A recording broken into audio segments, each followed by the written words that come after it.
بسم الله الرحمن الرحيم والصلاة والسلام على أشرف المرسلين سيدنا محمد وعلى آله وصحبه أجمعين. السلام عليكم ورحمة الله وبركاته. Brothers and sisters, how are you? Welcome to the new chain of lectures which called علم من الكتاب or Science from the Book.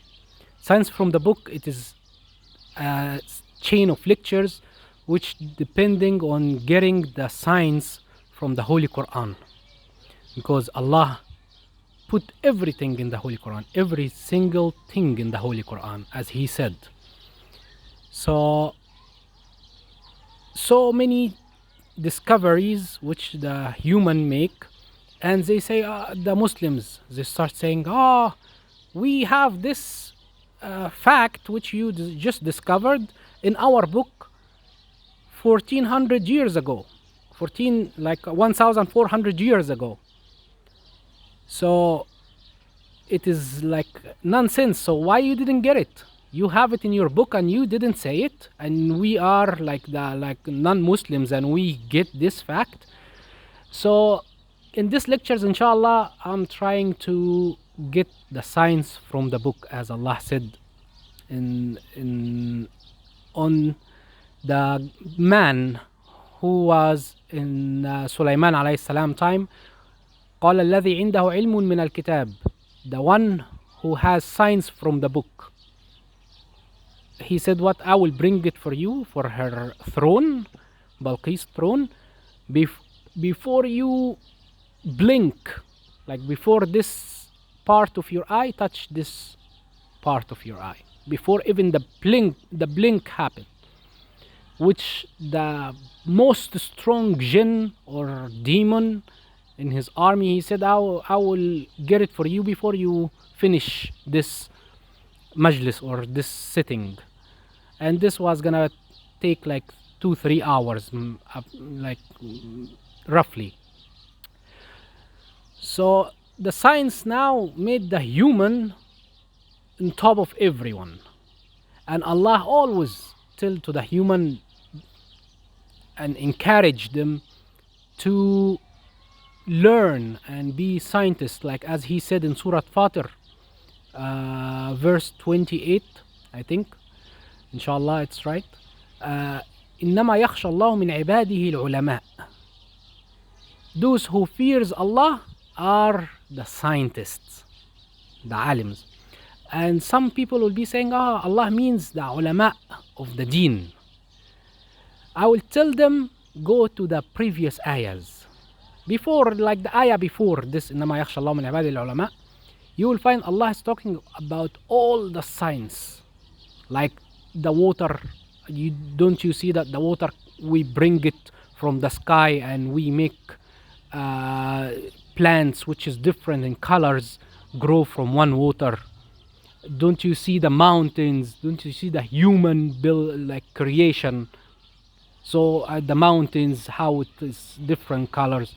So Allah mentioned so many science in here, like the chemistry and the physics and the geology and all different kind of science. And then after this, He said, وَإِنَّمَا يَخْشَى اللَّهُ مِنْ عِبَادِهِ الْعُلَمَاء. Those who are scientists, they are those who fears Allah.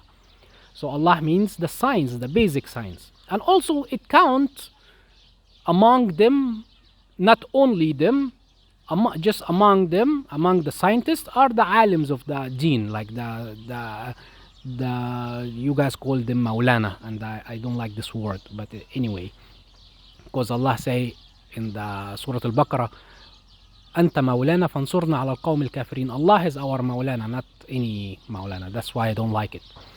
So anyway, so those who fears Allah the most are the scientists, and we are trying now to get the science out from the book of Allah, which He give it to us. Instead of the West, they discover the science and they discover the facts, and we say, it was written in our book. And this is not a plus point on us. I consider it as a shame on us, because we didn't reach to it while it's written in our book before.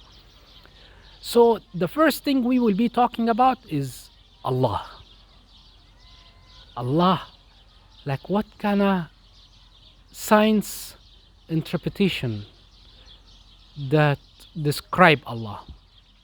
You know, where in surah which everyone is memorizing it and everyone know it, Surah Al-Ikhlas. قل هو الله أحد الله الصمد. In this word, Allahu Samad. What is the meaning of Allahu Samad? Allahu Samad, Ibn Abbas, you know Ibn Abbas, he was the cousin of the Prophet Muhammad sallallahu alaihi wasallam. He was his cousin from his uncle Abbas. And he was younger than the Prophet Muhammad sallallahu alaihi wasallam, like he was a boy. But he was so smart, mashallah. And he was saying tafsir or interpretation for the Holy Qur'an ayahs which the major Sahabas couldn't understand it while he was still a boy. So the Prophet Muhammad sallallahu alaihi wasallam loved him so much for this, for his being smart and knowing the meanings and so much into the tafsir of the Holy Quran, the meaning of the Holy Quran. So he, on top of his smartness, the Prophet Muhammad sallallahu alaihi wasallam made dua for him, like, Ya Allah, make him like on top of his smartness that he becomes successful and so good in translating the Holy Quran, the meanings of it. So imagine, like, as already smart person plus the dua of the Prophet Muhammad sallallahu alaihi wasallam to him, so how he will be. So I love this personality so much. So what he said that Al-Samad, and this is also in the meanings of in the meanings of the dictionaries of the old Arab. It says Allahu Samad means the solid, the one who doesn't have space inside. So let me tell you something. Every single thing in this life has space. Everything.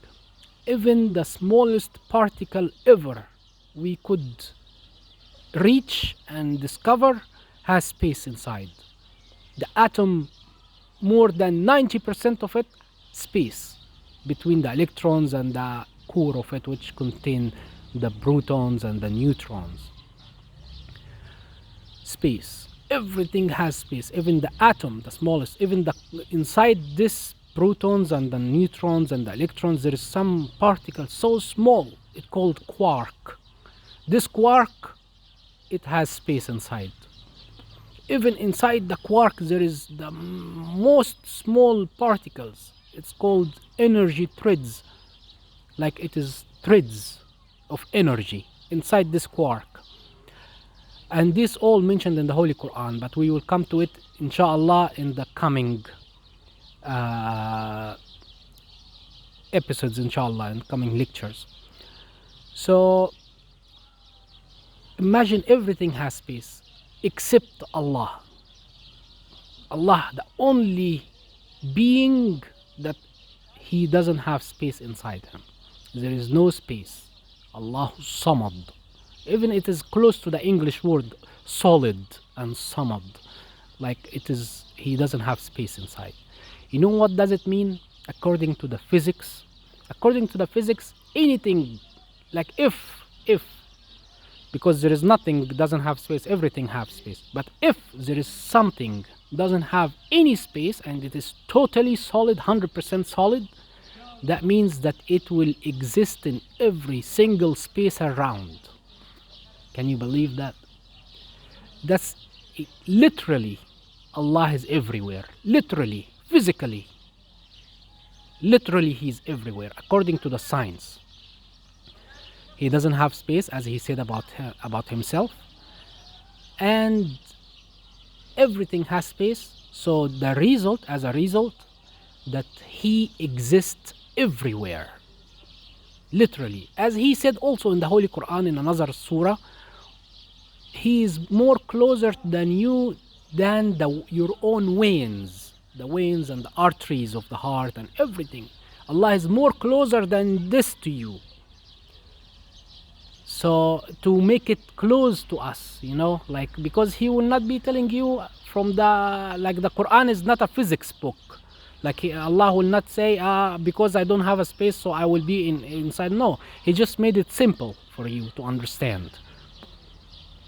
I am like, what the meaning of that? I am solid, that I am closer to you than your own arteries and veins.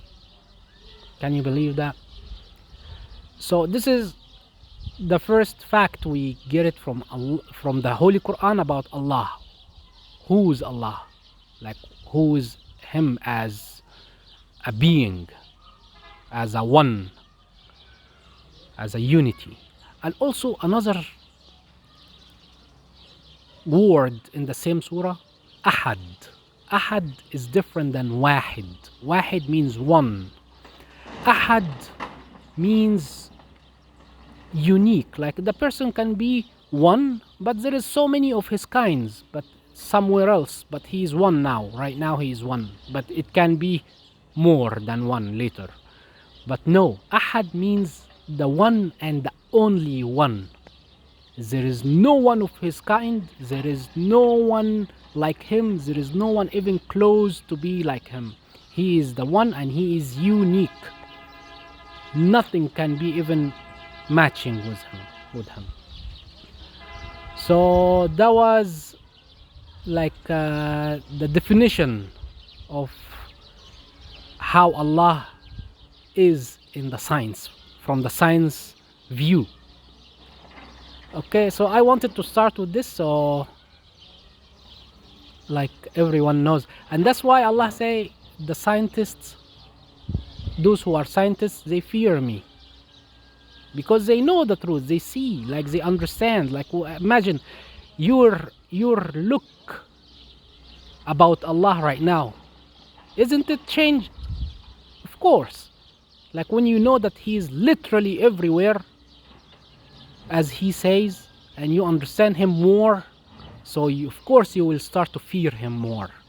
You will know that He is here and He is here. He can see you everywhere, even if you know that already, that He can see you everywhere, but you didn't know how. But after you know how, you will be more like fearing Him and worried to sin. You know what I mean? Because He sees you even if no one sees you, because now you know the mechanism how He sees you. So that was for today, and inshallah we will continue with this silsila, and the coming chain, inshallah, it will be the coming, not chain, the coming episode, inshallah, the coming lecture will be very interesting also and full of information. Assalamu alaikum wa rahmatullahi wa barakatuh.